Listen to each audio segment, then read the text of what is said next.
There's a variety of different causes for rhomboid pain. However, if you feel that the neck's a little bit sore or you get pain when rotating the neck and you've got a little bit of referral down the arm, then it's worth just getting the neck cleared by a healthcare professional, and this will just save you a little bit of time further down the line. However, the three most common causes for rhomboid pain or mid-back pain are usually 1, stiffness in the mid-back region.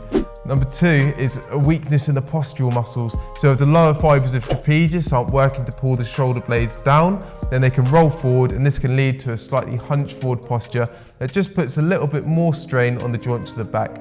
And lastly, a poor ergonomic or desk setup, if you're sat down for work, can cause a little bit of irritation and a bit of excessive stress to be placed on the joints of the back.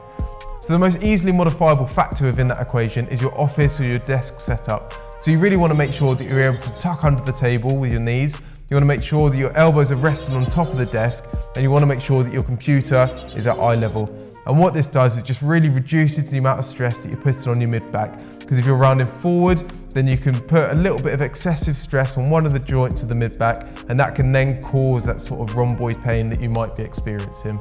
Another factor to consider is just moving as much as you can throughout the day.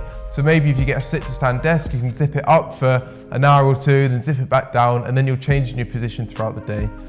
Or even just to get up and change position, or just do a couple of stretches, or maybe the exercises that I'll show you. And this will just really stop you from creeping forward into poor positions that again put excessive strain on the skeletal system. So the first is the thoracic extension with the roller. What you want to do is lie on your back. You want to place your hands behind your neck and keep the elbows really nice and tight. What this does is just reduces any stress that you've put on your neck. Then you just want to put the roller under the shoulder blades and just lean back. So keeping everything nice and tight and just slowly extending back. You should do this until you feel a slight stretch in that section of the mid-back, and then move forward nice and slowly. And then repeat this through 5 to 10 times, and then move on to the next segment. So maybe down 1 or 2 inches, and then repeat this process through again.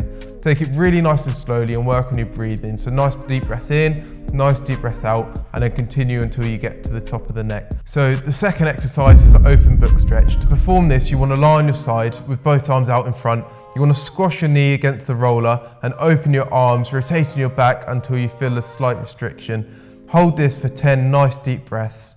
With this exercise, you can repeat on the opposite side and compare your range as an assessment tool. Lastly, we really want to work on the lower trapezius, which are the muscles that attach onto the shoulder blades and keep them pinned down against the rib cage.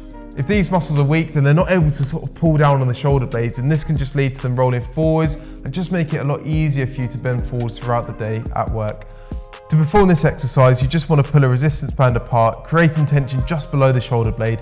Then you want to fix one arm above your head and then repeat with the other. Keep the elbows locked out and maintain tension in the lower trapezius through the whole movement. You want to repeat this through 8 to 10 times on either side, going through the movement really nice and slowly.